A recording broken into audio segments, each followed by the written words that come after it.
things of that nature. And so me personally was kind of thrust into the paranormal in 1990. So prior to Forest Moon Paranormal developing, I'd already been in the alien abduction side of things, the UFO side of things, the haunting and entity side of things. Bigfoot really didn't start with me until about 2017, I guess. No, 2014. So when it comes to the cryptid and Bigfoot side, I'm pretty much a baby compared to a lot of these guys. So Forest Moon Paranormal, like you said, developed in Iraq, and the combat astral team didn't develop until 2012 because I got medically retired from the Army 2010, and it went dormant. So we moved to concrete here in Washington State. 2012 is when one of our former troops came to us and said, I can astral travel. I was like, wait a minute. Because we prior to this, we had so many clients that came to us from outside of Washington, that it was kind of, unless you had the resources and new teams in other states and other areas, you couldn't really help them a whole lot. Astral travel could change that whole environment. So I asked Tony, who had been doing astral for, well, since birth, pretty much, if it was possible to go astral to a foreign location, identify what the problem was, because I think that's a big thing with all paranormal issues, of finding out what the root is. And could you clear it? So besides, I don't give a darn about evidence. I don't care. When you've been in the paranormal field for long enough, you get to the point you don't care. It's more about helping the client, helping the person find peace. And that's both sides, whether it's a spirit needing peace to be crossed over, plus the client needing peace because they got things being thrown in the house, they got kids being terrified, things of that nature. And when it comes to paranormal protection, you're going to find it's pretty much the same, whether it's an alien abduction or an entity in a home. It's going to be the same process. So we started the Astral Combat team just with Tony and a couple others that he knew. So we needed to develop a team. He came up with a format for a Astral Combat, and basically it was a two-phase. The first phase was, what is astral? How do you do it? And how do you do it safely? The second phase was the actual combat phase. And then we had a field exercise where they went to a location, they observed it, they came back and they wrote what down they had observed. And yeah, wrong time. And so that team actually went great. It went great for 7 years. We just dissolved that team in 2019. Prior to that, we were dealing with about 5 to 10 cases a day globally. And yeah, you did hear me right, 5 to 10 cases a day, and that was around the planet. I know there was at least one, maybe two. You remember? Abduction. I think there is 2 different alien abduction cases where we actually did stop the abduction.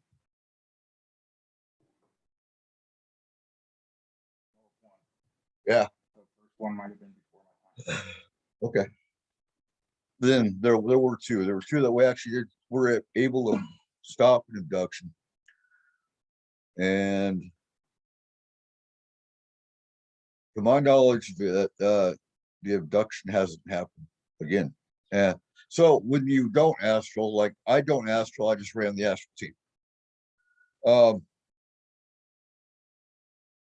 When you don't astral, you have to rely on the client. The client says it's all calm and everything's back to normal.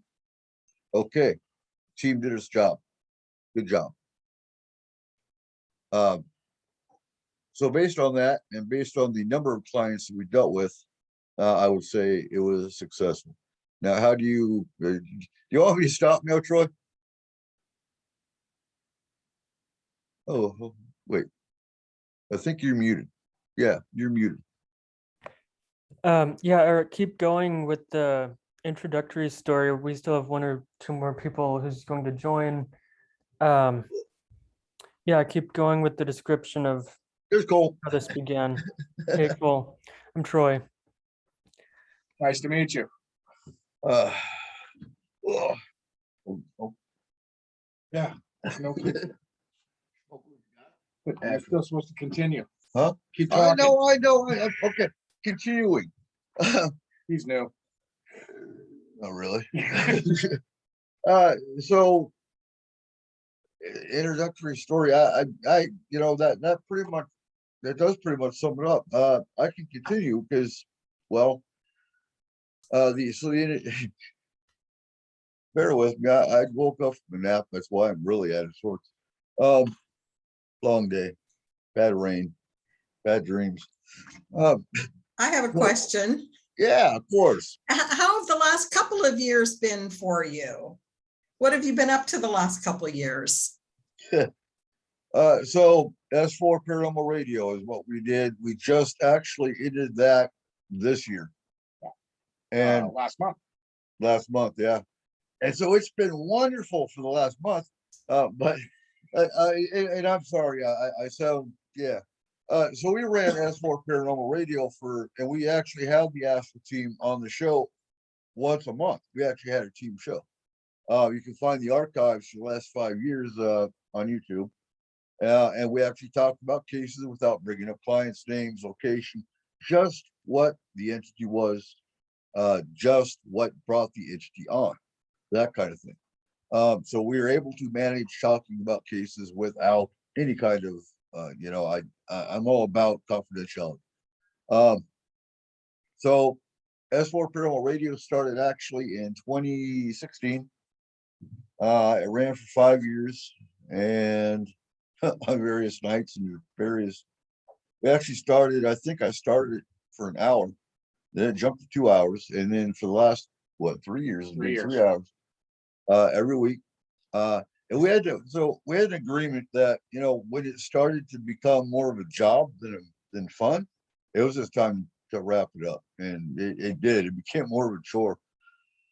So we did. We wrapped it up. We upset a lot of people, I know, because I got the messages. But It got to the point where Monday, Tuesday, and Wednesday, we would both be talking. We'd be excited about the upcoming show. And then Thursday and Friday, we wouldn't talk so much.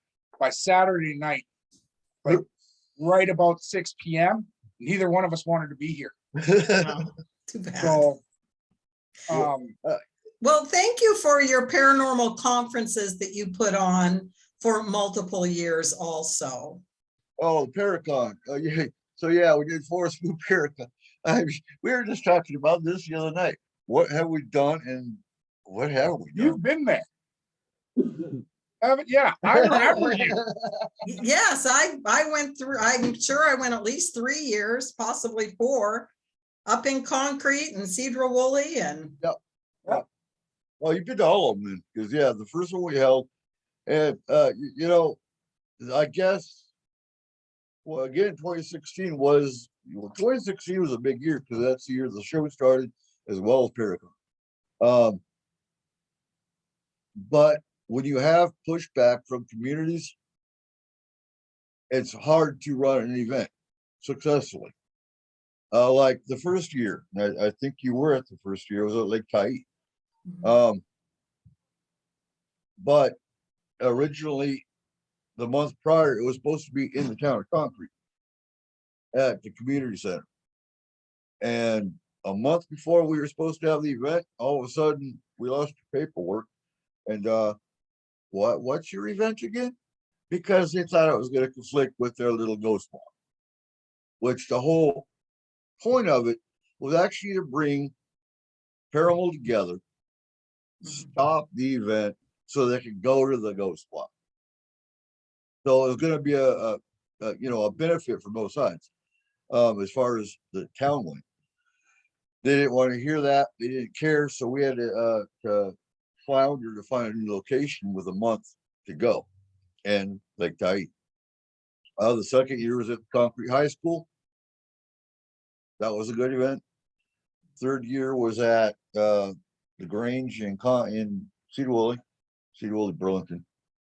Lots of dead things at the high school. They all leave by 3 p.m. Monday and Friday. So Where's the ashtray? I put 4 of them there every day. Right? Oh, ashtray. Okay. But yeah, no. So the last year was, and I'm not gonna.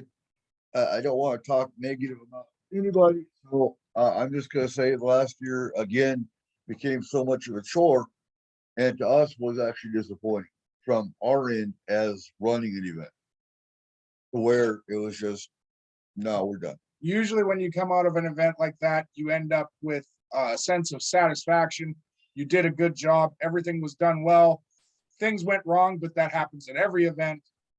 This time there was no sense of that. It was immediately like, okay, now what?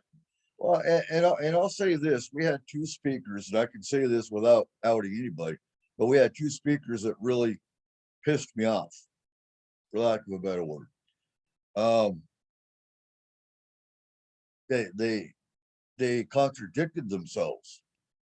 You can't have a speaker that doesn't. I was the master of ceremonies and I wanted to walk out. Yeah. So yeah. What are we gonna do? We were just talking about this the other night. So we've done radio. Ashley said syndicated TV. And I told her no.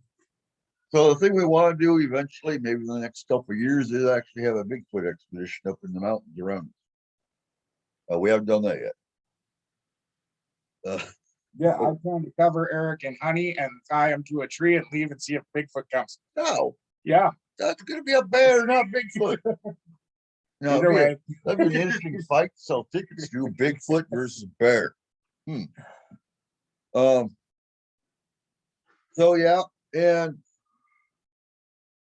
we might be speaking at the Port Gamble Ghost Conference. I don't know yet. I haven't heard. I got contacted that we were filling in for a speaker that couldn't make it. I was supposed to hear from the director of the event and have it. So I don't even want to put that out really, but there is a chance we'll be speakers at the Port Gamble event. I don't know. We'll see. I didn't even know there was going to be a Port Gamble event this year, but apparently there is. Yes, from November 4th to 6th. So Yes. 7th? Okay. Yep. Yeah, and Yeah, they it's a have 3 day. online tickets too, $20 remote online viewing for the Ghost Conference. And it again, it does look like a good event. I don't see how many in person are gonna be there. We'll see. But we want to jump into paranormal protection. Yes, definitely. Cole, perhaps you could start by describing your process at least, and those of others, and share a story or two of how you communicate with the clients. Of course, there's some digital messaging, but also how you actually go find the entity that's bothering them and how you deal with it. Brent, so first off, my name is Cole Wigleitner. For those of you that don't know, I joined the team at the end of the team's run. Into our life. Yeah, and but when it comes to protection, Eric and Izzy put us all through quite actually a rigorous training program for all of it, including we did 2 hours of ethics. I don't know how many of you have ever done an ethics class for 2 hours. Too much. And especially with me in that classroom, I am the comedic relief most of the time of anything we do. You are. So that class was not fun for Izzy. But she had taught us how to ground and shield. So pretty much you are grounding yourself to the earth. You are putting all your negative energy in your body into the earth and replacing it with positive energy. And then at the end of that, you also pull up what we would call a shield from the earth's energy, using it to shield yourself so that nothing can get into your own body and mind. The ways they had done it, and Izzy taught it, was to imagine a white light. Now, when we started doing this training, immediately my mind would not picture a light. We kind of just addled it up to my native heritage. Immediately my thought was of a tree. So I would drop down all my negative energy, and as I pulled the positive energy up, it felt like my feet were taking root into the ground. And as I pulled the shield up every time, it feels like there is bark forming around my body. And I'm covered by it. I think you have to look at your culture first and foremost. Like, so with First Nations, Native American, what we did find, because the rest of the team actually used black tourmaline for a protector stone. So if you don't know what black tourmaline is, it's a black stone. It is used for dispelling negativity. It is probably the best, in my opinion, stone you can use walking into any environment.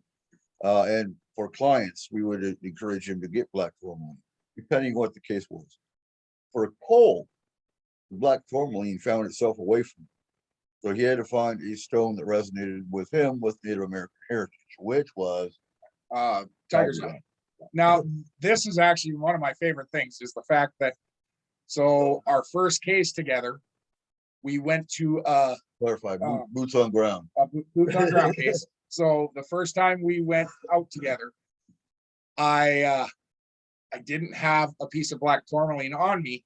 So Eric handed me one as I got out of my car at our meetup place. And then we went and sat down at a picnic bench. I put it in my pocket when I got out of the car when he handed it to me. When we went to sit down, it was gone. The rock was nowhere to be seen. I walked back through the path that we went. I couldn't find it. It fell out of your pocket. These were brand new shorts. I had no holes in the pocket, nothing. But the thing is, he gave about, what was it, the next week, you had given me a piece of tiger's eye. Yeah. I still have it. That one rock has never left me. But for some reason, every time I try and take black tourmaline, I can't keep it on me. So you got to figure out what works for you and what you can actually use as an energy emphasis. So, but that case itself was the first time I've ever gotten to experience how to use the shields and how to figure out what you can really do with them. So we were called to a couple's house, and that was two different cases too. Which, yes. So 2 different cases, same entity though. It was a land entity. Yeah, an older gentleman that was their neighbor. He passed away, and in life he hated everyone. 90% of the time, if you're an ass in life, you're going to be an ass in death. So they we're going to talk about that for a little bit when you get done. We walked their property line, and as we were walking around with the owners of the first house, a I felt something beside me. Like, do you know when the back of the hairs on the back of your neck will stand up? How it's that energy that you feel on the back of your neck and it causes goosebumps? One whole side of my body was like that. And it was usually the side that no one was walking with me. So I felt that was fine. I was okay with it. And this is the first one where I was actually trying to, because that area was heavily used by a tribe in the past. It was one of their walking areas to get to a fishing grounds. We were I was going to try and actually appease the spirit if it was a native from the past with an offering. So we get done that first area and they were able to block that spirit from being in that area. Brent had seen him on the corner of the property. Mhm. And was actually able to disperse him from that area. And then she took us to the neighbor's house, and the neighbor was quite an older couple, like in their 80s, 90s. Yeah. And we got there and they both looked so frail. We walked into their home, and to the left side of the doorway was a small entryway that went up to a set of stairs. At the bottom of the entryway, she had a bunch of plants there. And the one thing we noticed is that the plants all shied away from that set of stairs, and they all only grew fruit on the side away from it. Anything that was facing towards it was almost discolored and looked like it was dying. So Eric actually went upstairs, and you felt the spirit up there. Oh, God, yeah. We had Brent go in astrally and clear the spirit and actually take it out.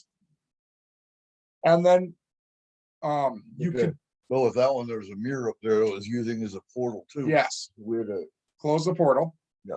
And then you felt, or you could feel it in the house, that the whole house just became lighter. Mhm. And then we were walking around with the owners, talking to them, and they were telling us everything about their neighbor and all that had been going on. And their house is right up against one of the mountains. Hmm. As we got closer to the trees, I felt and heard a voice behind me saying, "Go no further, stop." And it was that energy that I felt on the side beside me earlier. We did stop. We looked at the trees at the edge of the mountain, and all of them, there was about 9 in a row. They all looked like they had been struck by lightning.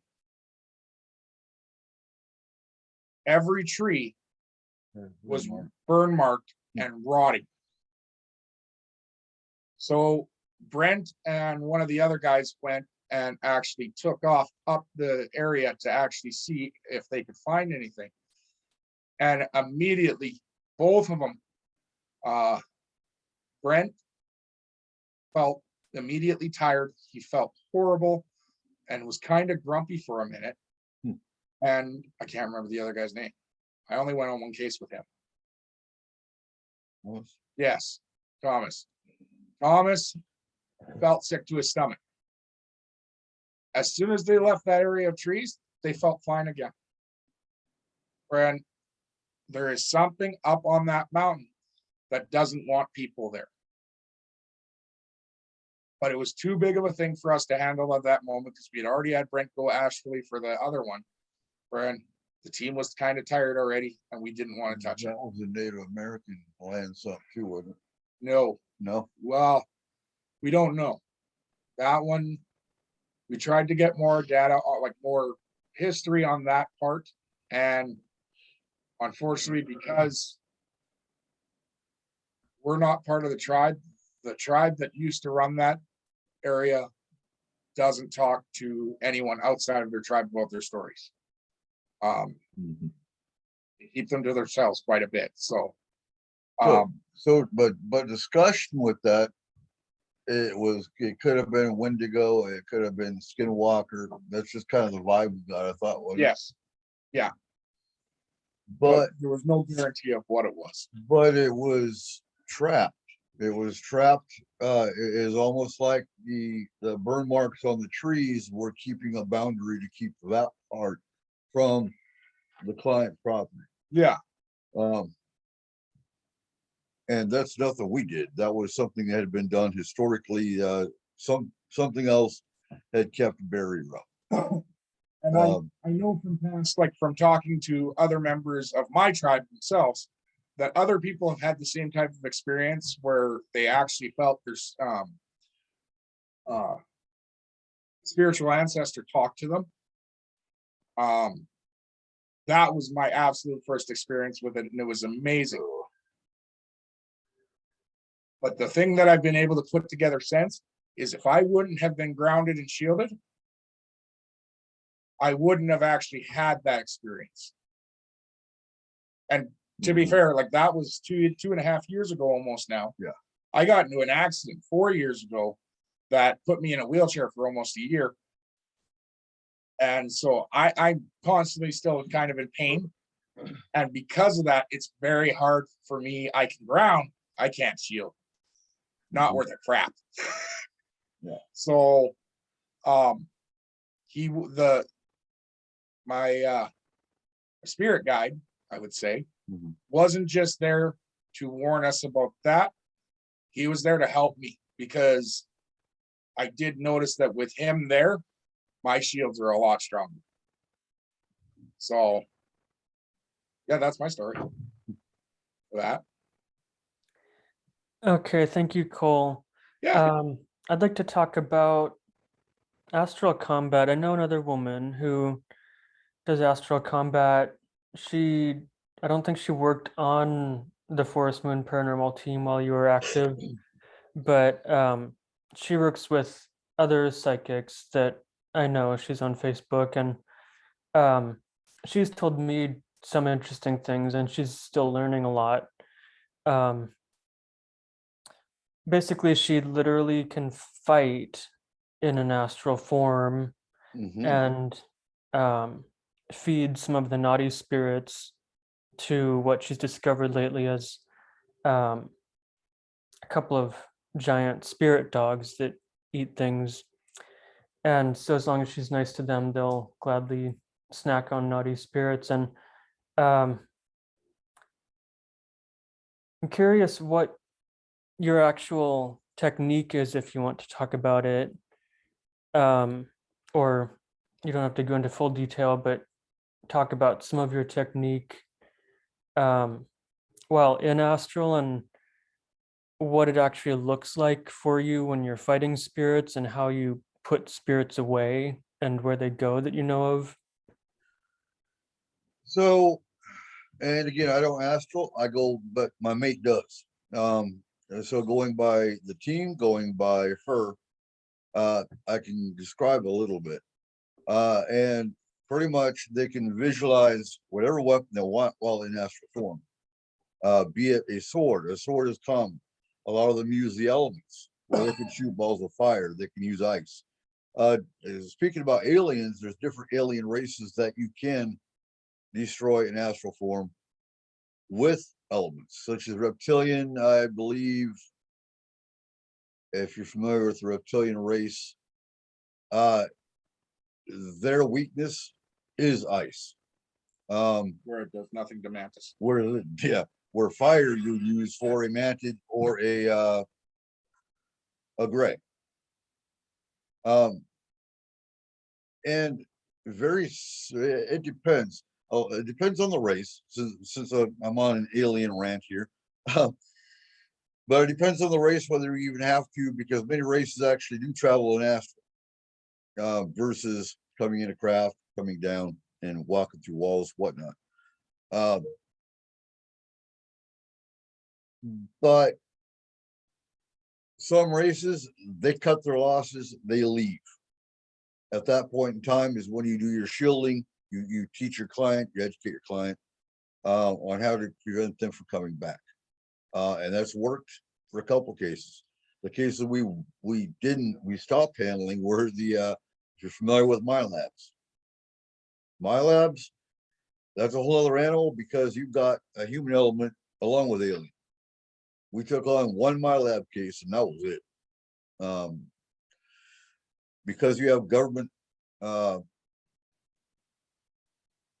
overwatch ain't the right word in this particular concept, but they do have an overwatch. They use remote viewers usually. I don't think we encountered any government astral per se, but government uses remote viewers where they can actually identify you in astral.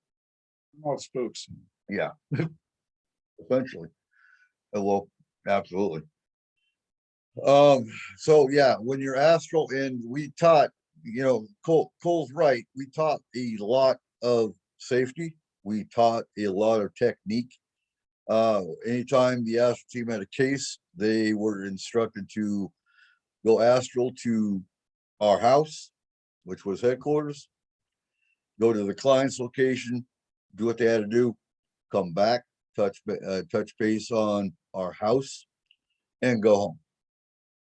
That was our protocol because of the structures we had in place around our property. Anything that may follow them or their energy trail back, it would go and get stuck on our property versus follow them home. That was the technique we had in place. Describe your combat during combat as a team. Think any war movie where you see the infantry go into an open square. So like an open area, what the infantry would do in that area where they start out close knit, very close quartered, and they spread. And each one of them takes a kind of a quadrant that they would spread out into. That is the best way to describe what they did. Over half the team at the time I joined was the astral team, was military like Eric. And you did notice that those ones were the ones that kind of took the leadership roles because they were used to this. They knew what to do in a combat situation. And the other ones who weren't were mostly they took grunt positions, sit and shoot. So it worked out great. Like every time they went out, you felt that they were in control and knew exactly what they were supposed to be doing. Now, how did we remove things? So spirits are easy, generally speaking. You send them across. If they don't, I think that also depends on the astral person. hey, we won't go there. Brent liked to throw them into other dimensions. Oh no, that wasn't spirit. Yeah, That the one was. Okay.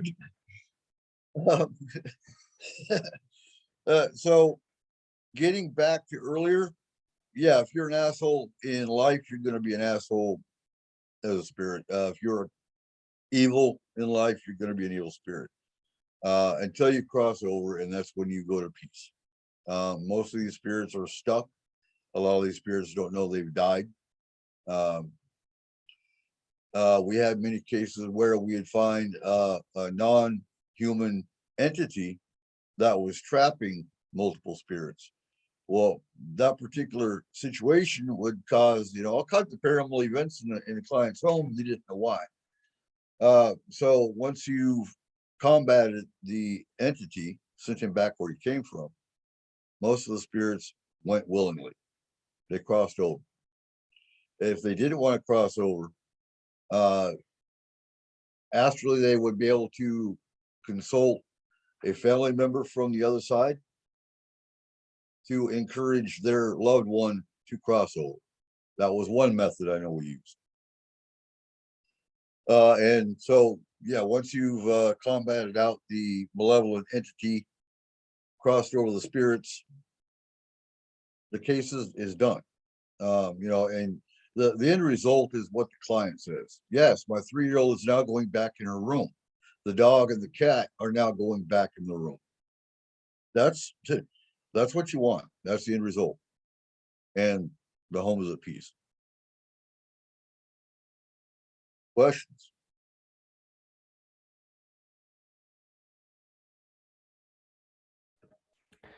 I guess I can open the floor up probably within the last half hour to everyone else's questions. What I want to talk about is where spirits go, which I only have limited knowledge on, at least depending on how you handle them basically, and what they are and the ally you work with. I've dealt with a number of entities of different sorts, incarnate and non-incarnate. Some have been direct bullies and troublemakers in my life, some not. Anyway, I've come to know a number of, I don't want to name all their names, but allies, some more in the spirit world and some even on another planet, who've been able to make real changes in my life. Anyway, one, I guess, place in the spirit world I've learned of that some spirits have been taken to that were bothering me by one of my more powerful spirit allies is what I call the Purgatory Prison. And it's pretty much as it sounds, it's within the purgatory realm and it's inescapable. Spirits can't get out until they eventually change or they're ready to be helped by angels, from what I've heard. But that's that, and they don't come back to me anyway. So I'm curious if, especially Cole, because you've been the Astral Combat and Traveler guy, if you've dealt with any, and Eric, if you've learned of any like doorways or places in the spirit world that spirits get taken to, apparently, because there have been so many that I've heard of, even from other people, that go away when we deal with them in different ways. But what I've been curious about over the years is where they actually go, and if part of their soul fragment remains somewhere, or if they get dissolved back into the continuum of consciousness, or whatever you want to call it. Okay, I gotta clarify something. I'm not an Astral member. Okay. So You witnessed Astral. I witnessed it. I when it comes to Astral, I got asked when I first joined the team if I wanted to learn how to do it. And the truth is, I really do. But I don't believe I should. I don't believe that I have the control necessary to actually do that. Okay, that's getting fair. myself into trouble. Right. So what I did for the team was I am a technician. So anything to do with our phones, our computers, as well as innovation for Eric would come to me and say, we want to build this. Is it possible? And I would go through and actually look at what they wanted and what they wanted it to do, and then tell them whether they could do it. For example, No satellite. yes, they were trying to build a satellite array to Track UFO. track UFO frequencies. And the way they wanted to do it, because of the area we live in, it wasn't actually possible because we have too many different frequencies running here with what's that place? Jim Creek. With Jim Creek being here and being one of the oldest satellite arrays the US Navy has for communications, they use too many frequencies of their own that ours would just get jumbled into the mess. So and then I was used for boots on ground for a while, and then as well as when the team did go astral, there would be long periods of time where they weren't able to communicate with the client. And so I would go in and talk to the client and Yeah, actually reassure them. They didn't talk to the client pretty much at all. We had what would be called, the easiest way to call it would be a command and control, where in Facebook, believe it or not, was our platform. So I've got multiple chat windows open. One where I'm talking to the client. Two, I'm actually talking to the team because they are actually able to communicate while in astral if they're good. And a third window might be open. Well, if we're dealing with multiple cases at one point in time, because there are times that we'd be dealing with 3 to 4 cases at one time, depending on how many cases came in at any given moment. So, well, and I pulled Cole into one specifically where we're talking to the client, and the client said, you know, to the effect that the dog is following something around the hallway, and Tony's going in his chat, oh, tell her that her dog is following me down the hallway. And this is happening, but instantaneously to where I'm going, oh, that's just the astral team. Don't worry about it. Get your dog. Or if the team is over on one side of the house and they need space, they need the client to go to another section of the house for their own safety, I would be able to tell the client, okay, you need to go to your back room. And the client's going, how do you know I have a back room? I'm like, well, because that's coming from the team. Go to your back room. And, you know, and so we had a scientist on the team, Ashtray. And he had a lot of skepticism over astral and whether it worked or not. At this point in time, he's in North Carolina. I don't care where you go on Google, but you're not going to be able to find the inner floor plans of a 1920s house.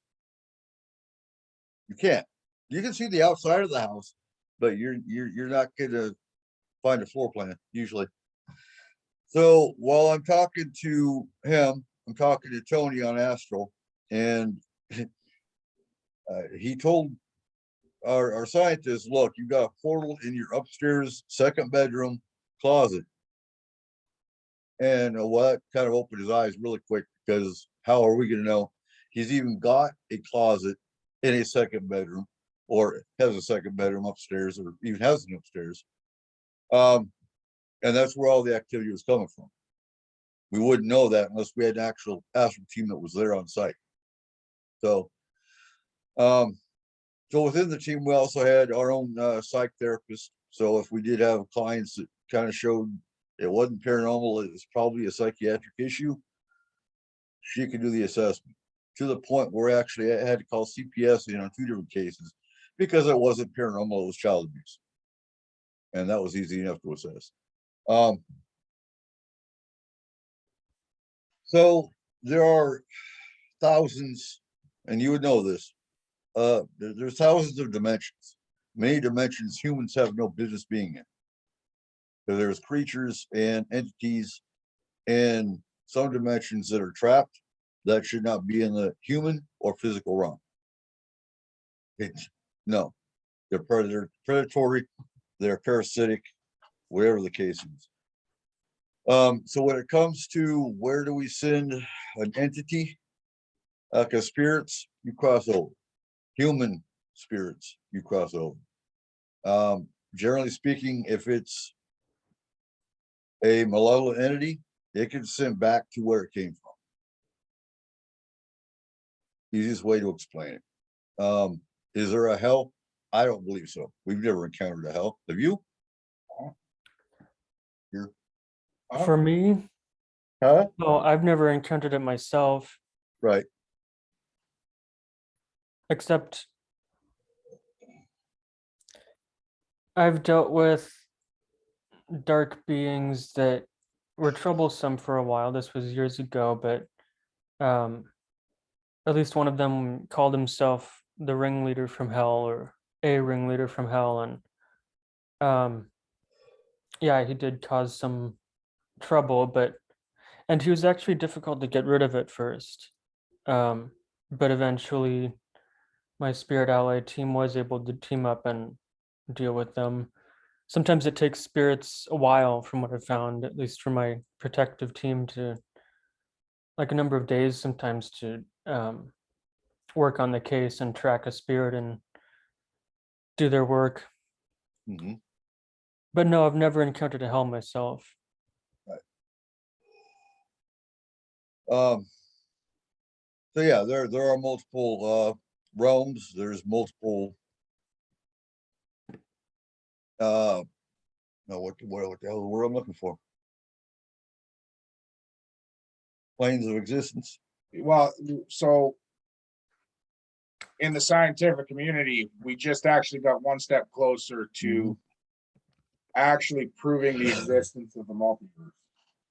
Right. So, my son was so excited to tell me this yesterday, and now I can't remember any of it. CERN. Superconductor particles. Is that Okay. it? They actually were able to prove that they found a new element,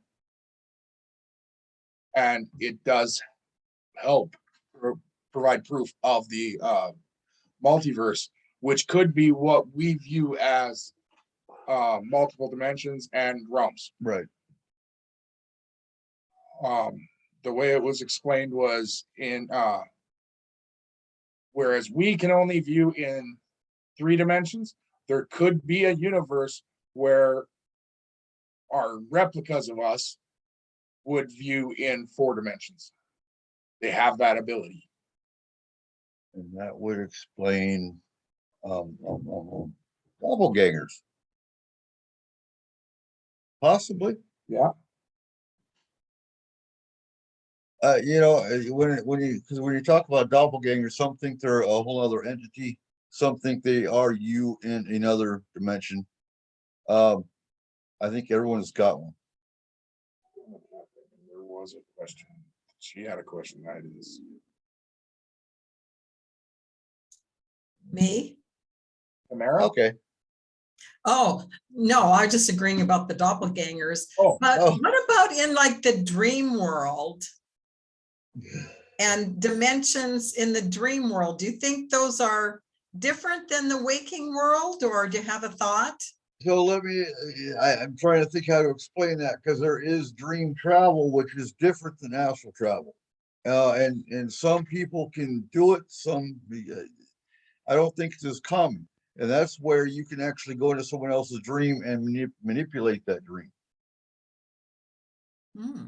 or somebody else. Personally, I see it as kind of unethical and parasitic to a degree. Mhm. And how would you protect yourself from that would be the other question. I can't say it enough, but I think grounding and shielding will protect most people from most of the issues they do deal with. Mhm. And then sometimes I need to get clarification on the difference between out of body experiences, which I experienced when I was younger, and then remote viewing generally has a target. But then with the astral travel, how are you providing the target to your astral travel team? That's easy. So you're right. With remote viewing, they have a oh God, what do they call them? They're not a trainer. They have another person that is guiding a them. handler. There you go. Where they actually have what they call coordinates. Right. And that, so I get asked this a lot. What's the difference between remote viewing and astral travel? Remote viewing is simply going by a set of coordinates that their handler gives them, and they're mentally leaving. They can't do anything to manipulate. They can only view. I know in the 1960s, we had, I think it was Russia had remote viewers as well. And we were Mhm. spying on each other, and they interacted, not that they basically acknowledge each other. They were just a tool their government was using. That was it. There's a good book about remote viewing where they actually remote viewed Jesus. They remote viewed Mars. They did a whole lot of what I would call exotic remote views. But you're not able to manipulate anything. You're not able to combat. You're not able to remove In it. remote viewing, you're It's only just viewing. Yeah. viewing. Now with Astral, all I had to do was actually give them an address, a physical address, or even a picture of the client they could actually lock on. So we have a case in Israel or Australia. Wow. I Google map that address. I send it to whoever's handling the case. Or I send them a screenshot of the actual house, and they're able to lock on that way, and they're there within seconds. The more details you can give, though, the Right. better. Especially with someone who is just starting. Now I'm going to give you a perfect case. We had a case that was in Oak Harbor, and I had boots on ground with Astral. So we walk in, we EMF the house, we notice spikes at certain points, but really at the attic. Something's going on in the attic. So I asked the client, okay, is there any electrical wires? Is there anything that's going to cause a high frequency? And the description of what was going on by the client was, yeah, there's a whole lot of noise in the attic. And this is before we asked him anything. So I like going blind. And we used a 9-page pre-investigative questionnaire. It went everything from the client's education level to, some would say it was almost invasive, but hey, if you want it done, I got to know details as the team lead. Now, do I tell my psychic this information? Hell no. I want them going in blind. I will send them in all by themselves with no detail, and they come in and tell me what they feel. And so I sent our psychic in, and she said, without any information, there's a whole lot of chaos and energy coming from the attic. Well, so when you can get verification from a psychic, electronic equipment, and Astral that all coincides, that's a perfect case to me. Because you got validation on 3 different levels. So we walked through again, yeah, EMF 120, 180. And it stayed solid. So I went outside, I called the Astral team. Okay, I want you to go in and tell me what you see. They went in and they called me back 10 minutes later and said, oh my God, I've never seen a creature like this. Like, where is it? It's in the attic. And it's got fangs and it looks like an ape. I've never seen this kind of creature. What do we do? Like, remove it. Make it gone. So 10 minutes later, they called back. They said, everything's clear. I walked back in literally with EMF and it was zeros all the way around the board. Psychic went in, it's gone. And then we sealed it. We sealed the property. That to me is a perfect case. And that's what you want. When you can have, validation and verification from your psychic, and we'll talk about psychics in a minute. But electronic equipment and your Astral team, the case is done. Easier with boots on ground versus Australia, where I can't go boots on ground. But when you get positive results from the client themselves, and they don't call you back, then the case is done. My favorite one was Beaver Creek. Huh? My favorite case was Beaver Creek. That was my first time with the Astral team. We sent Brent in, and Eric had me talk to the client because I'm from Heller, Alberta, Canada. Oh, okay. And Beaver Creek is about 6 hours away, and I know the area. I don't know these people, but I know the area.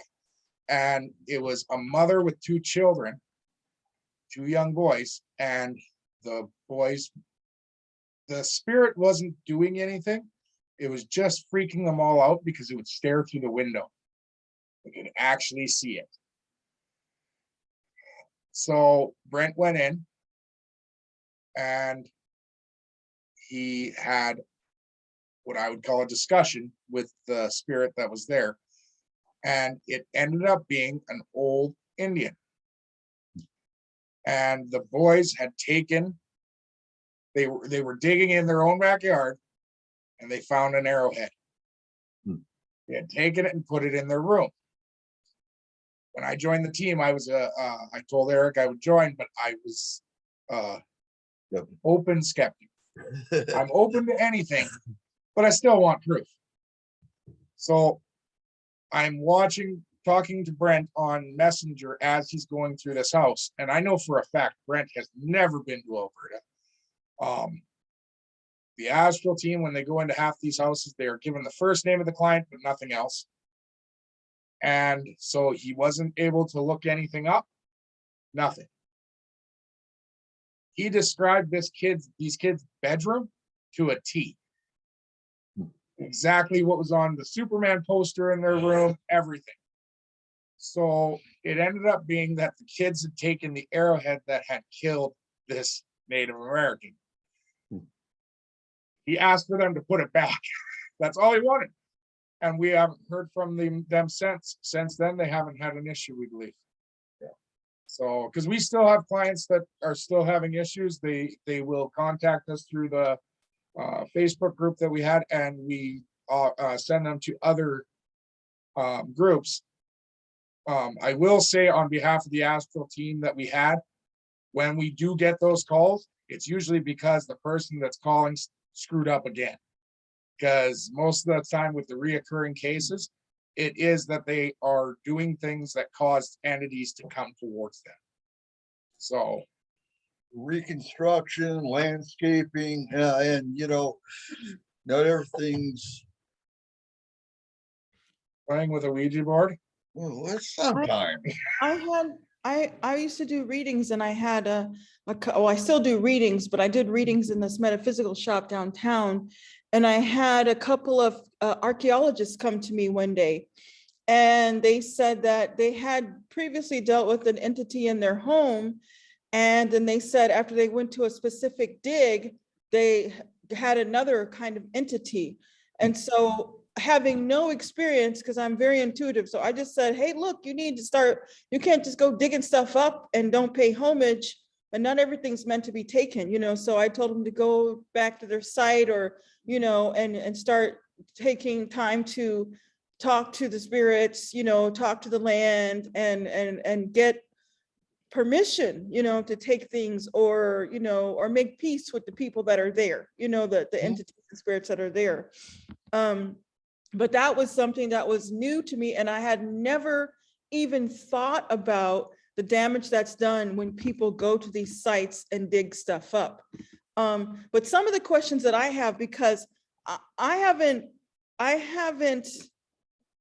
not astral projected consciously, but I have astral projected or dream walked into other people's dreams, and I was not aware that I had done it. But later the people came and told me, yeah, so there was this woman and she kind of looked like you, and I was like, yeah, that wasn't me, so it was something. But I know that because of who I am, I know that those are possibilities. But also, I have so many questions. I want to do more conscious dream walking. I want to travel dimensions, but I heard you say that, I'm just now reading your advice here. How do you stay out of places where you shouldn't go? For instance, one night I was getting ready to I do just want to say one thing. And then you Oh, can. yeah.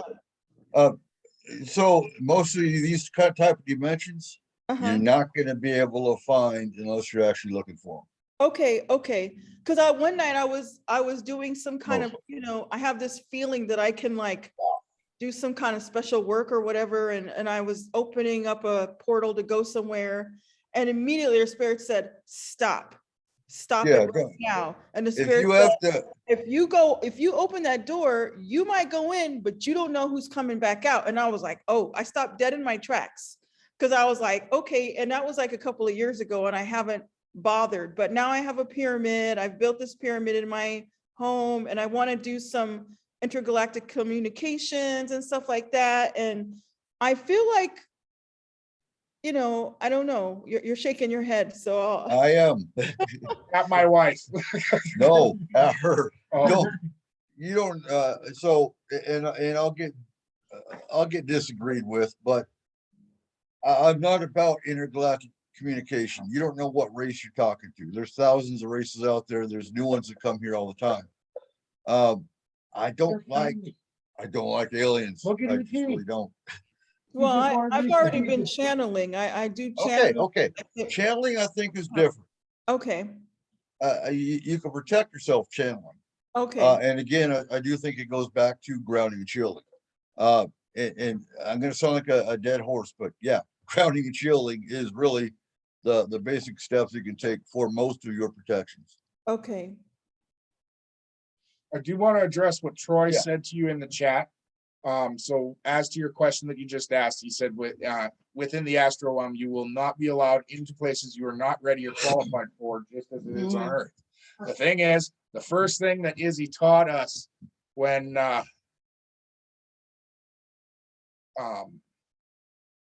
when we were doing our training, that is true for the most part. But as what is on Earth as well, there are accidents. There are some areas you can accidentally get into.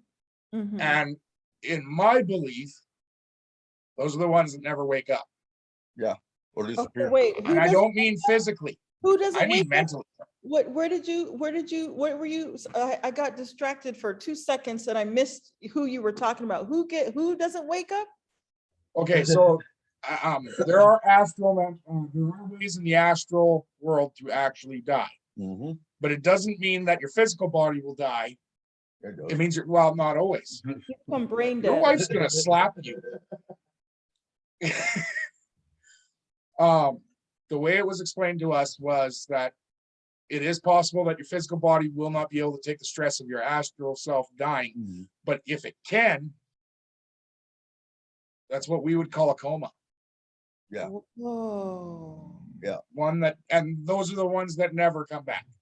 okay. So they just stay Yeah, there yeah. and then you don't know why you can't get them back. I mean, you know, I imagine if somebody knew and they could talk to they could do I don't know, I have some thoughts, but but if they could do like a Dolores Cannon type go in and kind of mind meld or something like that, they could bring them back. But maybe I've been watching too much sci-fi. I don't know.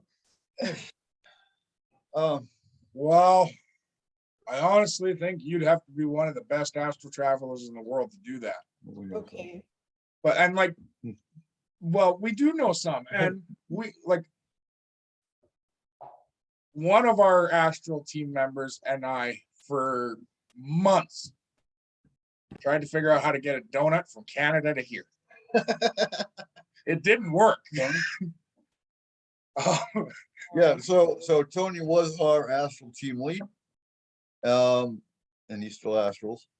But he was, and again, he's the one who started the astral team, as far as we get him to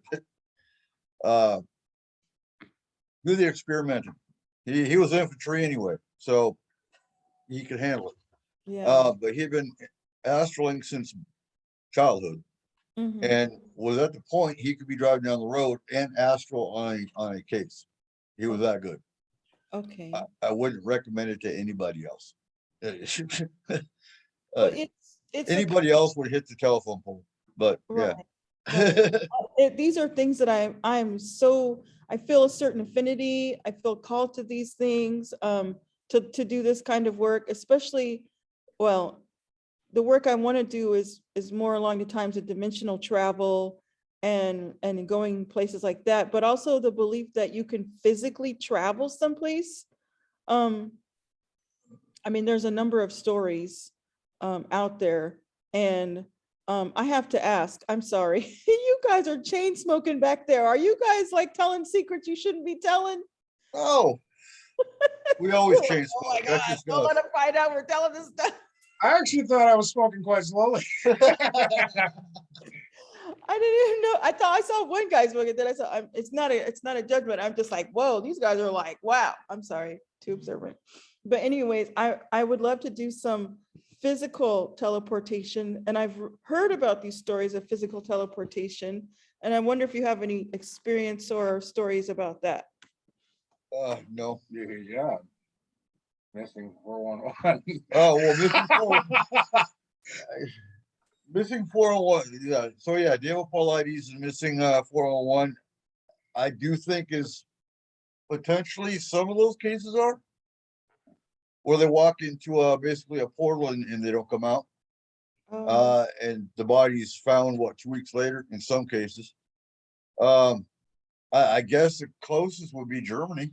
I think the problem, well, but Maybe. no, I, that one. I don't 'cause know. I still don't know what happened. I don't see a person being able to control it enough. No, Like, that's why I said Germany, because we weren't in control of that. And it yeah, came away. I think you can do it, but I don't think you can control where you go and No. if you come back. Okay, so in Germany, I was walking, I was stationed in Bad Hersfeld, and it was a buddy of mine, AJ, and we were going downtown to bar hop. And we took the same route we always took. And as we're walking down this alley, and then right in front of us is what's called the Ross Keller. So the Ross Keller would be your American equivalent of a Chamber of Commerce, your political building. But today it was today it's a restaurant because Okay. this is 100 years ago. So as we're walking, and we didn't know it about the other at that moment, but our vision turned to black and white. And in front of us is the Ross Keller, and there's all of a sudden there's a like 1920s limousine with the Nazi flag on one side, the German flag on the other. And as we get closer to it, Hitler and his entourage walked out of the Ross Keller and walked towards this limousine. Whoa. And again, neither one of us knew the other was experiencing this at the same time. Okay. But what's odd to me is how the entire entourage, they looked up. They didn't look shocked. So did they see a couple USGIs walking in Germany down their street? They didn't look like it. From their perception, because I know they saw us because they looked right at us. And we took a left, walked up the street like we always do, and our vision went back to color. And we walked in silence for about 5-10 minutes.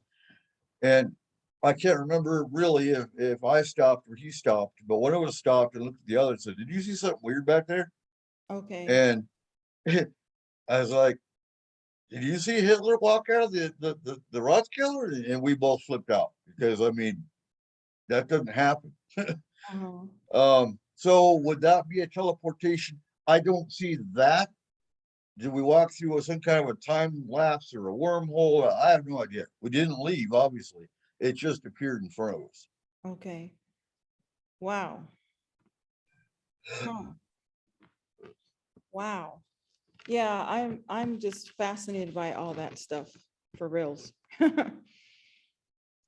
Okay.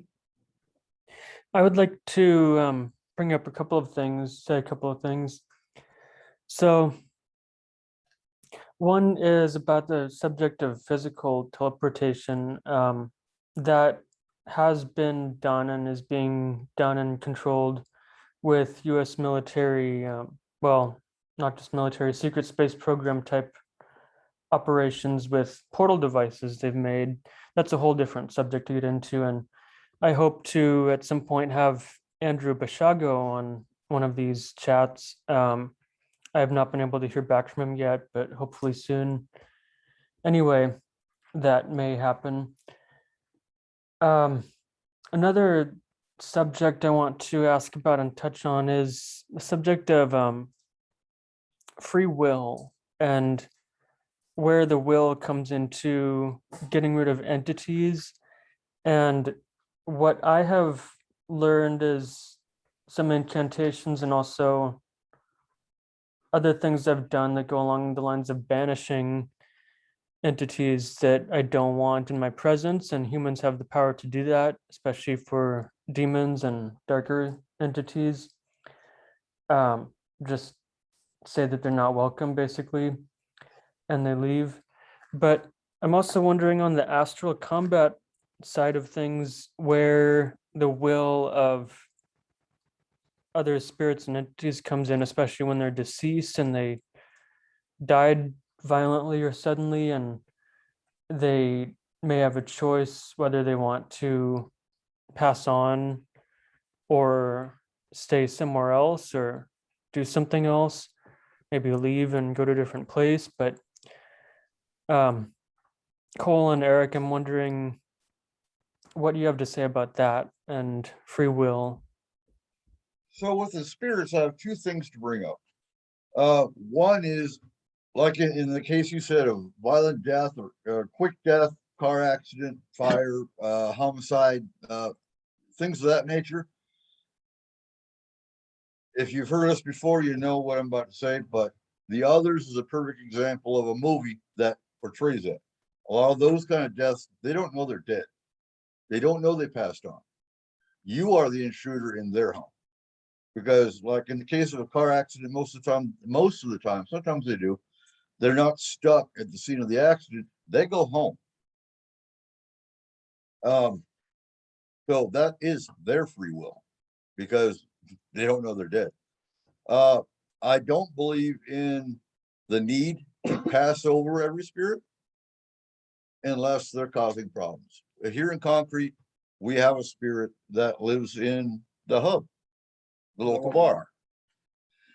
And he's 21, died in the 1900s. And in his mind, he knows he's dead, but he's at the prime of his life. He's having a blast. Why am I going to pass him over if he's having a good time? No one complains about him. Everyone knows there's a young spirit there. So yeah, I don't feel the need to pass over every spirit if they're not causing a client problems. Oh, we might have a need some. Hmm? We completely remodeled the hub. Oh God. Okay, that's gonna bring up more shit. But at the same time, even if they're causing problems, you don't always have to pass them over either. You come upon an agreement.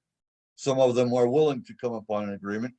They don't know fully that they passed, but once they understand that they are actually, have passed and are causing problems for the client, they don't want to pass over. But they don't at the same time know they were causing, the dog and the kids to be terrified, and they're spooking the client. So once the client and the spirit come to an agreement, our case, we're done. Unless, of course, the client contacts us again that he's violating his agreement. But that hasn't happened. So free will, I think spirits have free will too. I have much respect for most spirits because, hey, they were alive at one point in time. Why can you disrespect a spirit that was at one point was alive? When it comes to the will, when it comes to moving a malevolent entity, it is in the astral team's perception. Yeah, it is their will versus the demon or the other malevolent entity. Not all malevolent entities are demonic. To me, a demon is nothing more than another entity. It's not religious based whatsoever. It's religion that made all demons evil. Sometimes demons can be worked with. And I've gotten so much crap from people over that one. But yeah, demon is nothing more than another entity type. I Do you think trust religion has made that into what the bad thing, a demon is as simple as spirit, yeah. Something I wanted to bring up too. You were talking about artifacts. So that was an issue with us in Iraq, and still is today with some. I mean, we're not in Iraq so much anymore. I think we still have a few troops there. But when they would pick up an Iraqi artifact, some of them actually had jinn attached to them. Not Wow, many people hear about jinn. yeah, we were just talking about gin last night. So yeah, jinn can be an issue. They can be an issue on our soil if that artifact is brought across. And there's certain Islamic ways to remove them. Mhm. Again, it's not so much a matter of will versus jinn or a will versus demon in all cases. I don't think you have to be a Catholic priest or an evangelical or any kind of minister to remove a demon. Mhm, Our team did it, mhm. for example. But again, out of 5 to 10 cases a day for a year, for example, we might encounter 2 that were actual demonic entities. So you look at those statistics, demons have more important shit to do than to attack humans all the time. So not everything is demonic. There's many other malevolent entity types that are non-demonic that cause more problems than demons do. I do, And that, I'm sorry, go ahead, go, sorry. no, go ahead. I was gonna ask, if you could throw in any information that you have in terms of the Book of the Dead, the books of the dead, like the Tibetan or the Egyptian, and how that relates to people dying.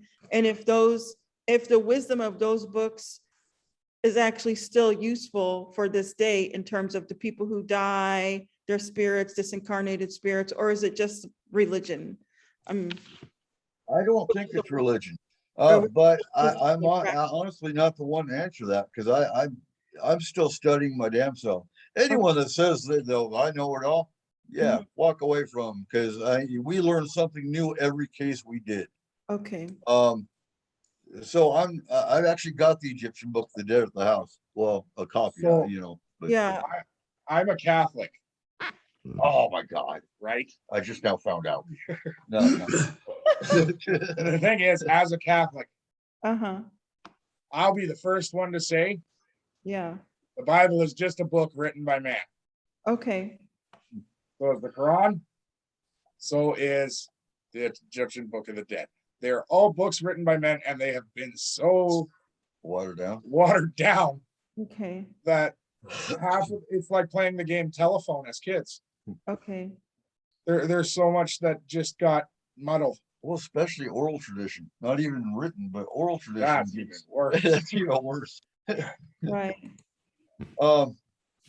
But yeah, I mean, have you ever heard of the Mahabharata? Yes, So, I mean, again, but I think the Mahabharata actually goes a lot more into alien stories than most of the other. I mean, even the Bible talks Ezekiel will, it talks about Elijah's ladder. So many of the stories within religious texts can be looked at as was it UFO? Was it alien? uh-huh, One thing that I will disagree with a lot of them is the oh God, can't remember.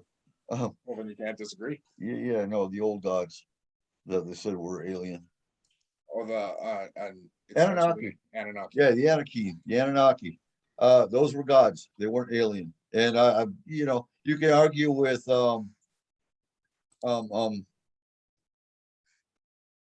the archaeologists and whatnot, all you want.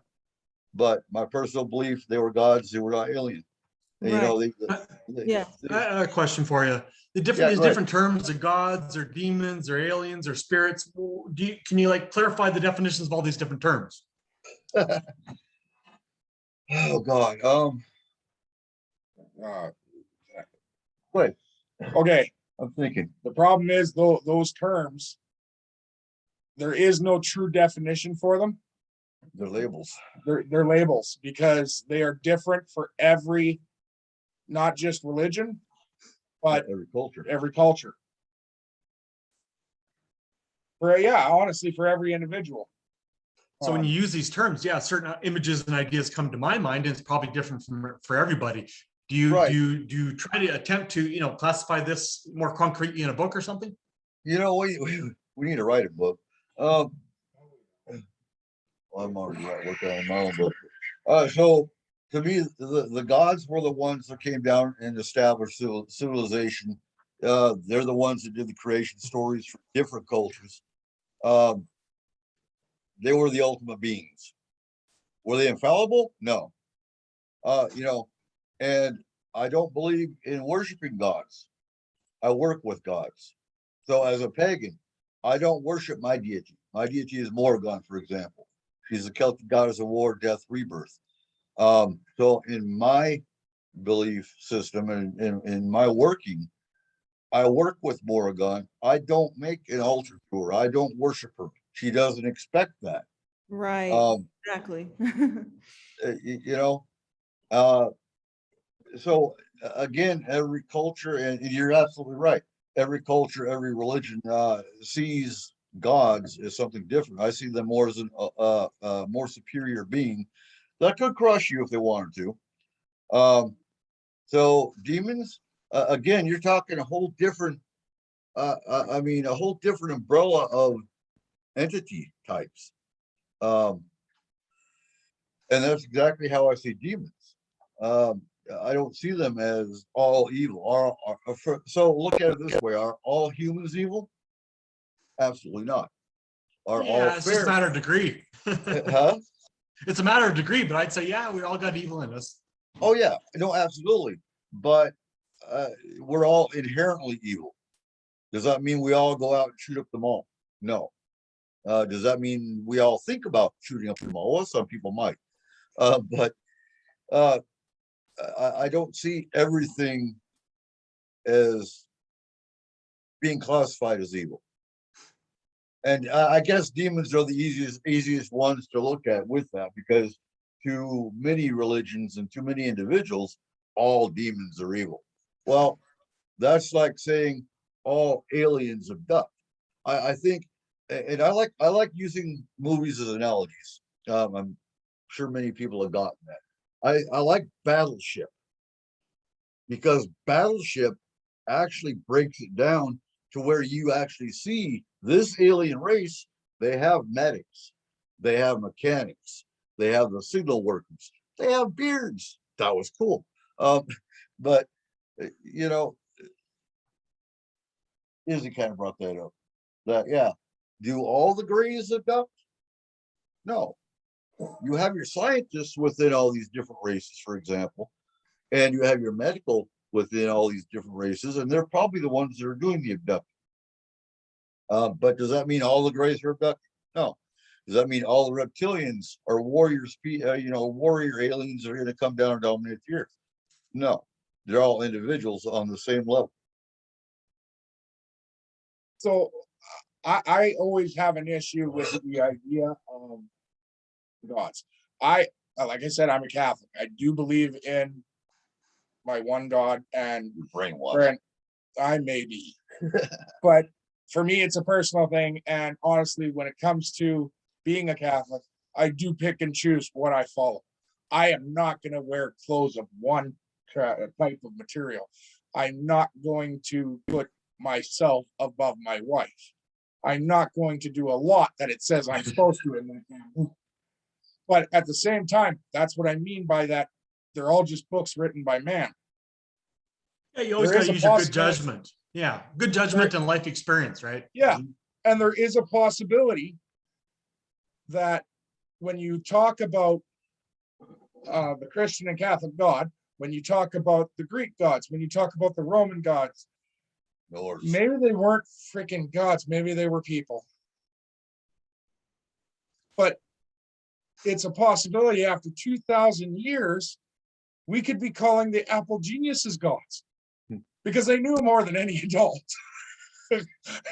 Well, and look at it this way too. If you used to time travel, if time travel existed, and you went back to the caveman with a lighter, you would be seen as a god. Oh my God, he created fire. So yeah, I think it's perception, and I think it's individual life. Your perception of how the things you experience in life, of what you perceive a god is, or a demon, or if you've been traumatized by if you've been traumatized by a fairy or part of the Fae realm, your perception of the Fae is going to be that all Fae are evil. So I do think based on that, you could say that your life experience is going to affect how you think of a label. Wouldn't you say this stuff is experiential? You guys have some experience. I've had some experience with this stuff too. You're never really going to understand this unless you've had some experience. It just sounds like religious mumbo jumbo to somebody else. Yeah. So there's no way you Well- can really teach this stuff, right? Mhm. It's just experiential.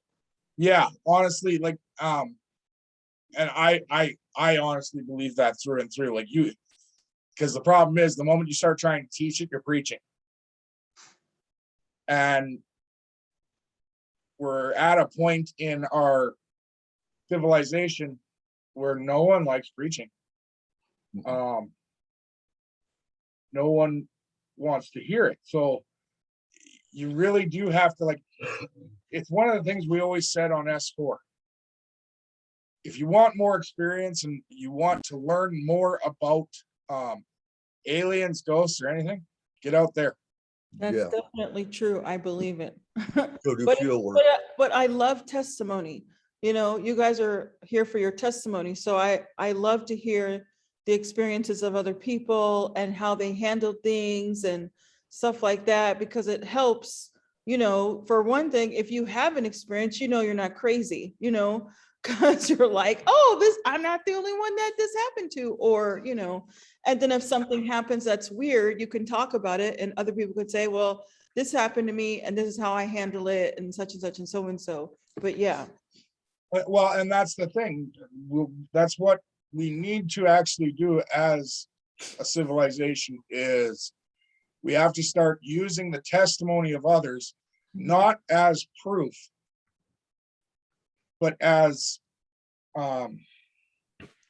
yes, a justification of your own experience. Prove to yourself that you're not crazy. But at the same time, no one in this world has the right to judge you as crazy. I'm sorry, they don't. Because, Psychiatrists do. well, kind of, to a And the point. government, if you're Right. acting crazy, they'll throw you in a nut house. And they have a license to tell you're crazy, but they don't have a right to tell you're crazy. That's right. Friend, just because they were given that job and they studied for it, doesn't mean they're good at it. I took personal psychology and general psychology in high school. And the first thing my teacher told me is, this is the smartest thing you've ever done, because this is an absolute A. There are no wrong answers in that course. Mhm. If it's a course where there's no wrong answers, well, then honestly, it's a personal opinion. pretty Real much quick, everything in life is, I find. Real quick, let me address Darius's comment question. How do you differentiate aliens and gods and where they come from? So talked about dimensions. I do think gods have their own dimensions. And I've gotten argued about this many times of where dragons come from. So dragons, in my experience and knowledge, they come from the 9th dimension. And you know, no, they come from the 13th dimension. Well, who really knows? I go by information I'm told. That's all I can tell you. But look at the Norse. So Christians have heaven, Catholics have heaven.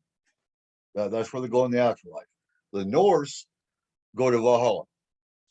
Now, is Valhalla heaven? No, you can actually argue with the Norse about this. Valhalla is actually where Odin trains his warriors for the end of the world. It's not paradise. It's not, a joyous celebration. It's training. To a point, yes, it To a is, point, yeah, because it is a never-ending feast. right. So to them, it is their heaven because they're going to war.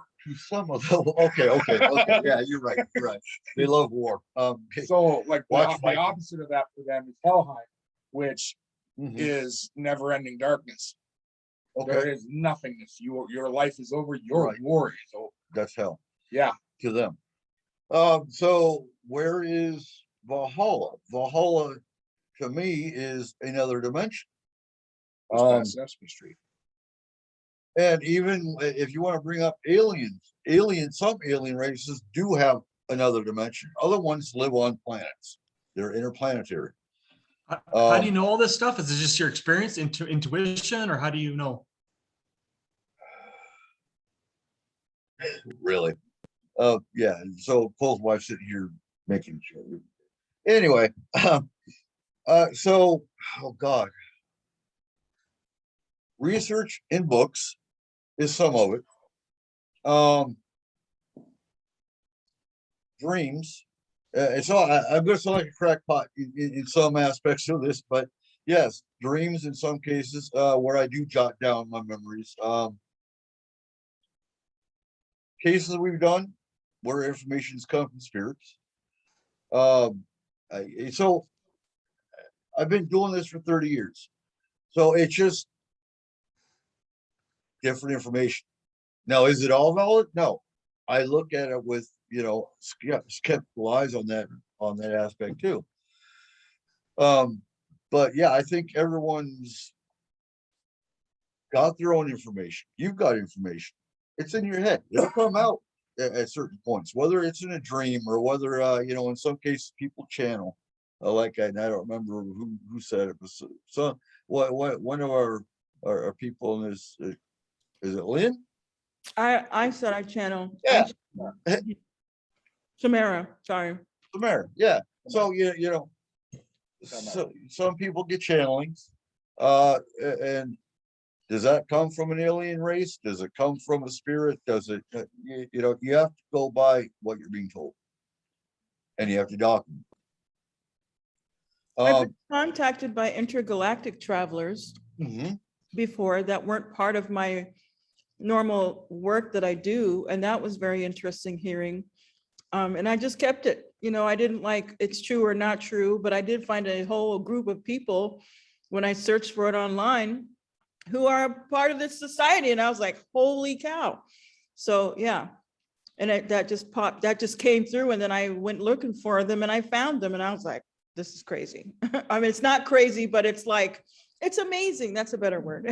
It's amazing that you get these messages and then you find evidence, yeah. I would like to say something on that topic, especially about ETs and interstellar beings.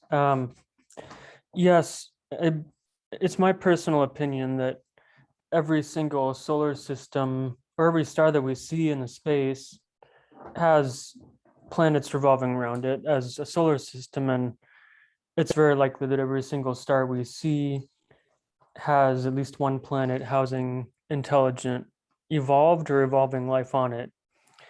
I'll be talking more about my alien experiences and lessons I've learned from them tomorrow night. I can share more on the Facebook group later.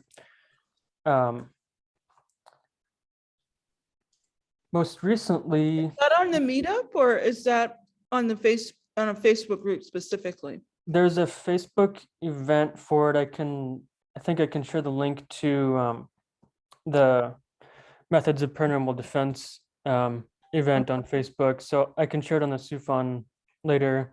Okay. Anyway, most recently I got contacted by what I can call the Ornitharians. I don't know if any of you ever heard of them, but I didn't even know what that word is or who they are. They just, I got a telepathic message from them one day. And so I had to look up Ornitharians, and there's nothing about them online other than ornithology is the study of birds.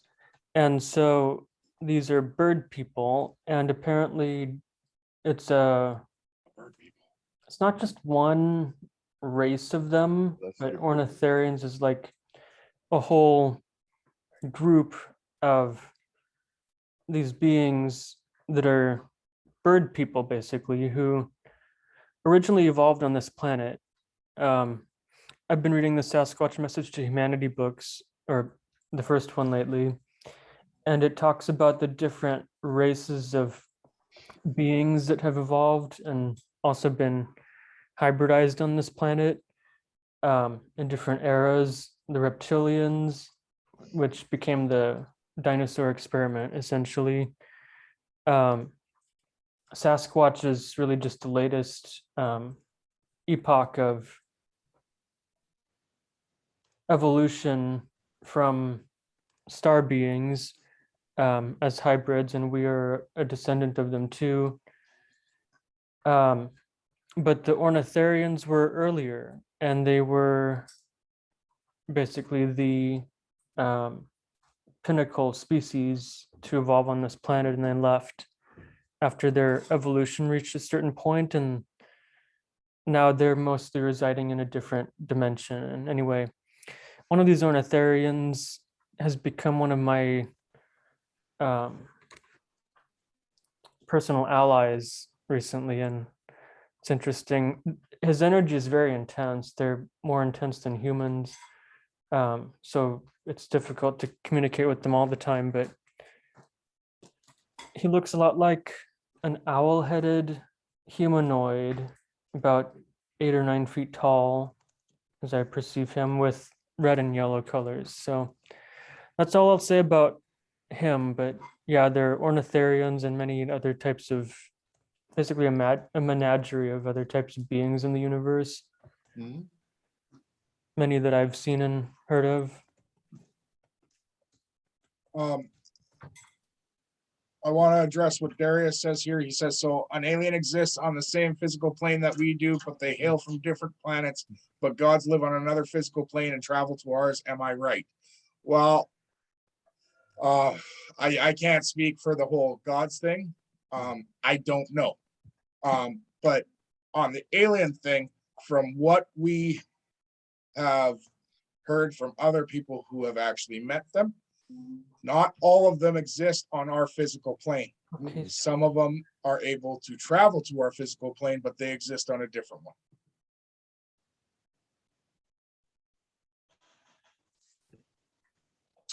So, Troy, if I don't mind asking, you're talking about evolution and all these things. So I think that's one of the big key issues. Where do these beings, whatever classification they are, where do they all come from? Are they highly evolved, or is there a God who created them, or what? What do you think? Anybody?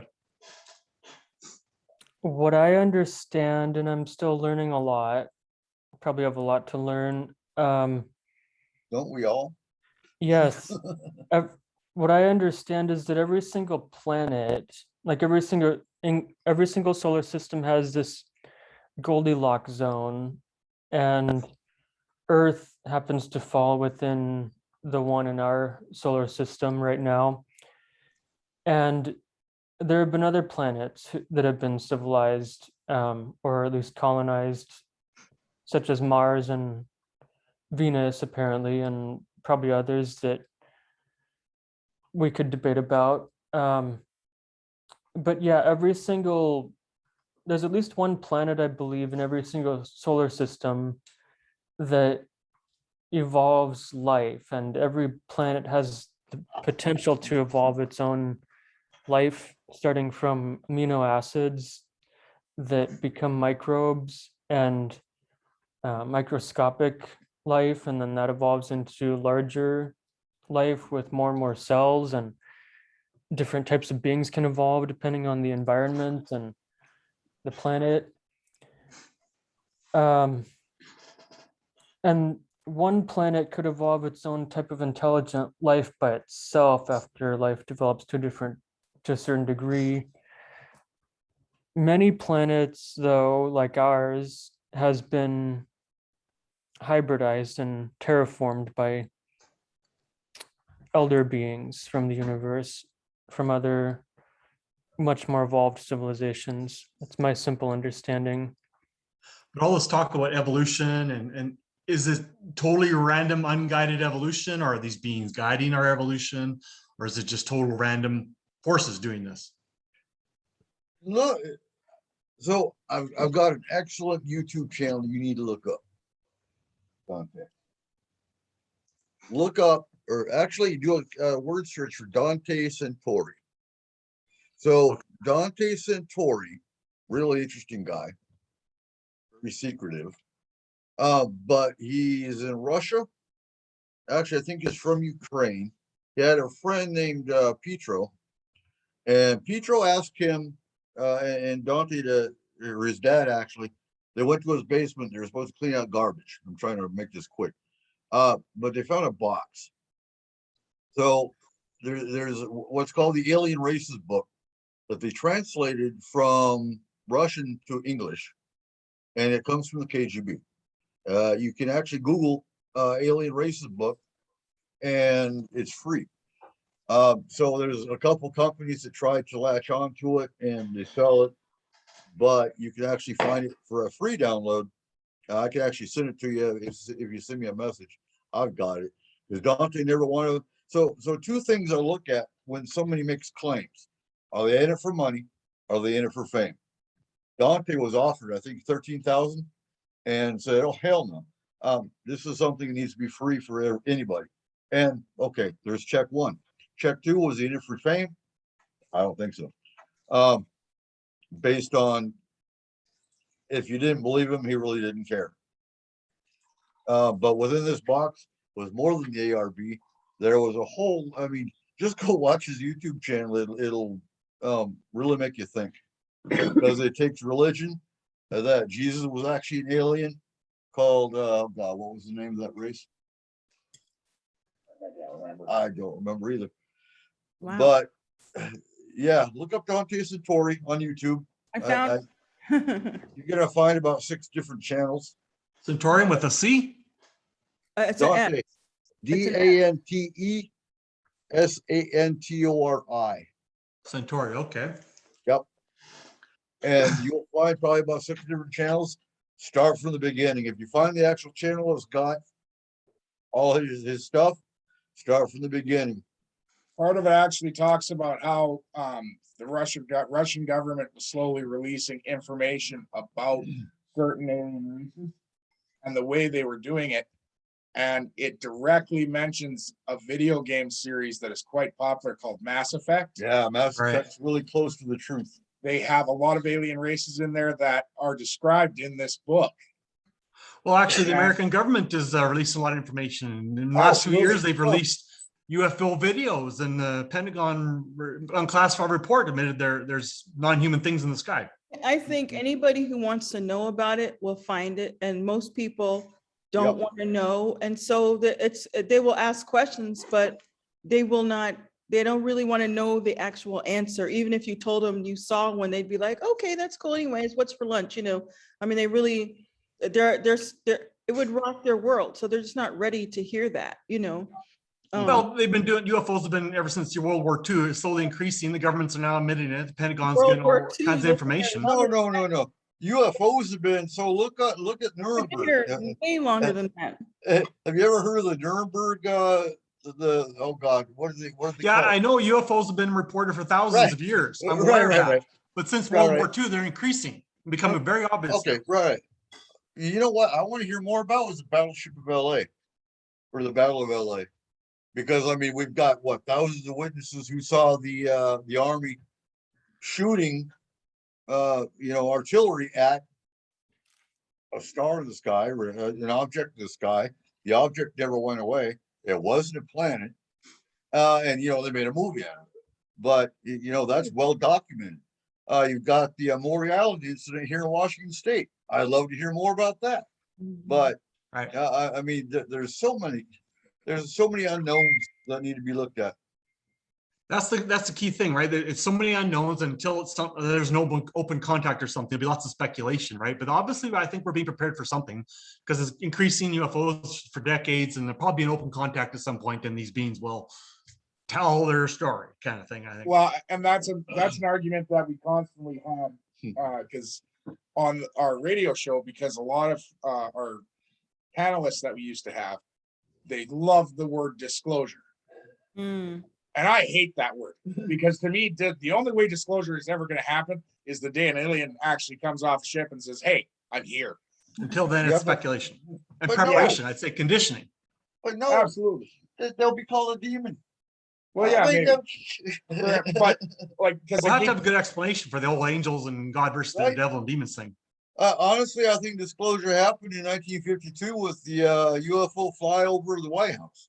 If you want disclosure, well, that should have been perfect disclosure right there.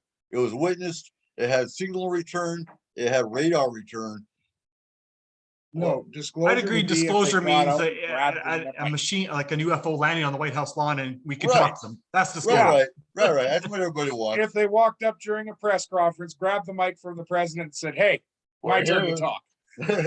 That's disclosure. Otherwise, it's Yeah, yeah. speculation until then. And Absolutely. It preparation might and not conditioning. even be disclosure then. They could probably deny it the next Oh, they will. day. They'll say it was photoshopped. I mean, But if the public, if they're talking to members of the public, you won't be able to deny it. Yeah. Well, it's more personal disclosure at this point. There's been so much public disclosure. The alien or the craft they've disclosed themselves so many times over the years. It's just building, increasing, I'd say, to an actual mass disclosure for the whole world. Yeah, and who's to say that'll happen in the United States? We're kind of like, It'd be a worldwide thing, I think. But the bottom line is, in my mind, there's only two credible explanations how we got here. Evolution, there's sometimes scientific evidence for evolution. Right. The other idea is there's some sort of almighty God who created everything. Which one do you guys think is true? I think it's a combination. Yeah, I think it's both.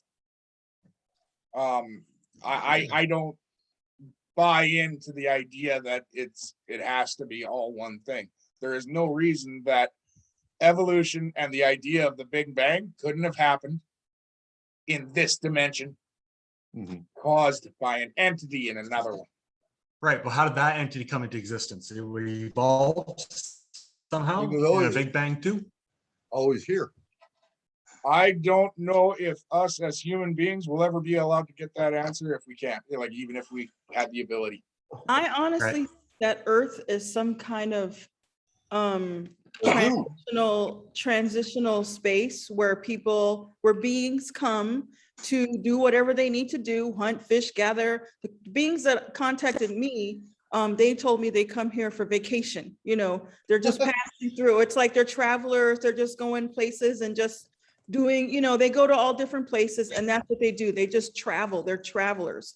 And I always, like, whenever we did a show on crop circles, I said that's Google Maps for aliens. Right. Right. Exactly.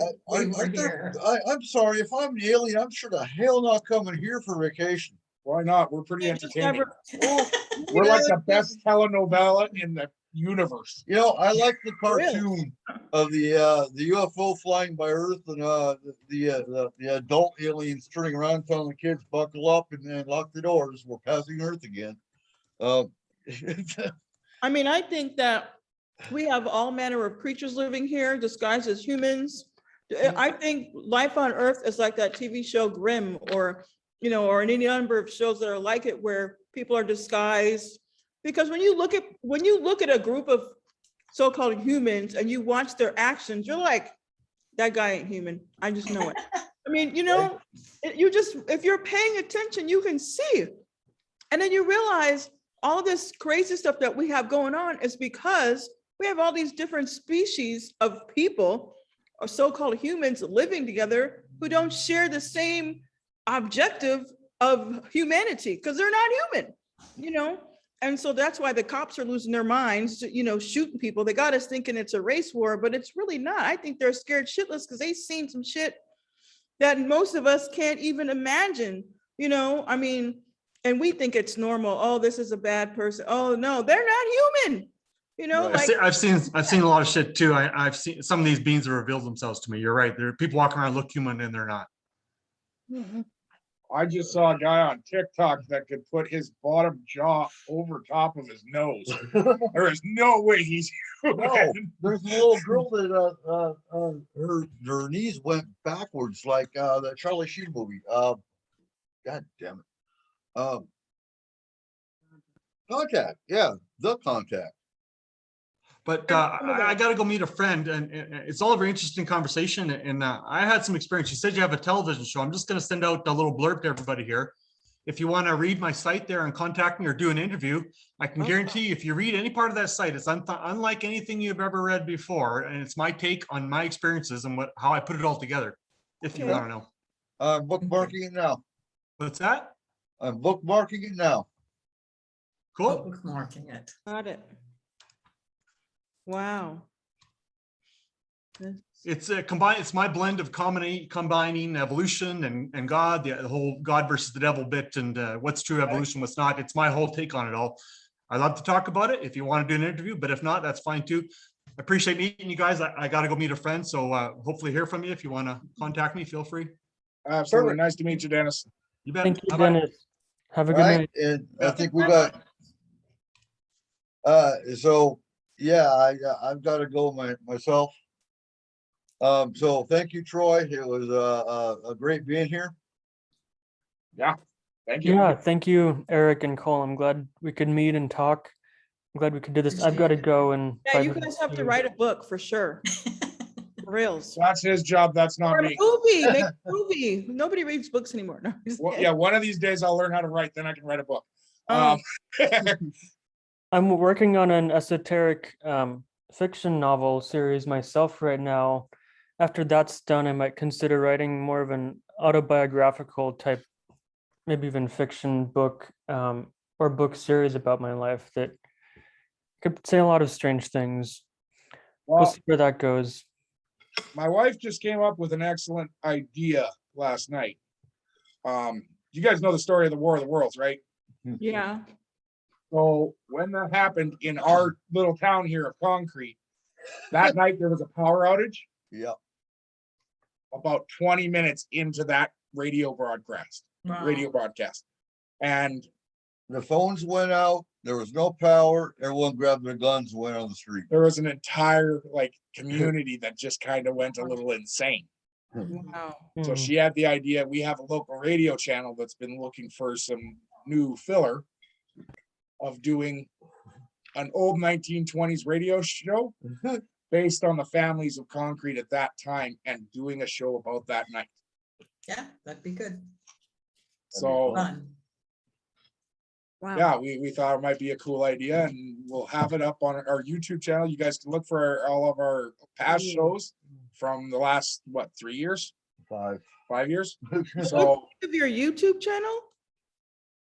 Yeah, so actually about 3 years worth of shows are on my personal channel. Look for Eric Cooper Paranormal.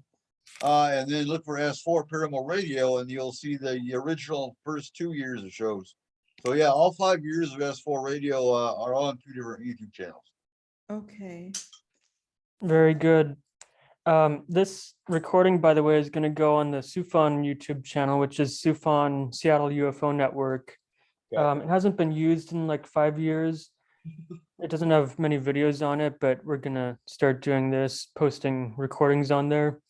So people can view these later, but the privilege of doing this live is that people can ask their questions and interact.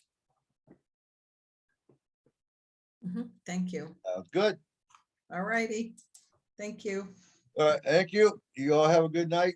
Yes, Stay thank safe. you. Good night. Have a good Night. night, everyone. Keep your eyes to the skies. SUFON is going to come out with business cards soon, so keep an eye out for that. Good work, Troy. Good work, Troy. Thank you, Nice Carol. job. Good work. Another good meeting. Yes, yeah, they were very good. I haven't seen them for a little while, and Eric was on my original list that I made this summer, so I'm so thankful that you were able to follow up with him. Cool. Yeah, And- hopefully we can repeat something like this with him. Yep, down the road, that sounds great. And tomorrow that was on, she is hosting the October 6th Conversations SUFON meetup on October 6th in West Seattle. Tomorrow that was on this evening. Tomorrow? Tomorrow. Okay, good. All righty. See you next time, Troy. Bye, Rita. Have a good night, Carol. You too. Bye. Bye.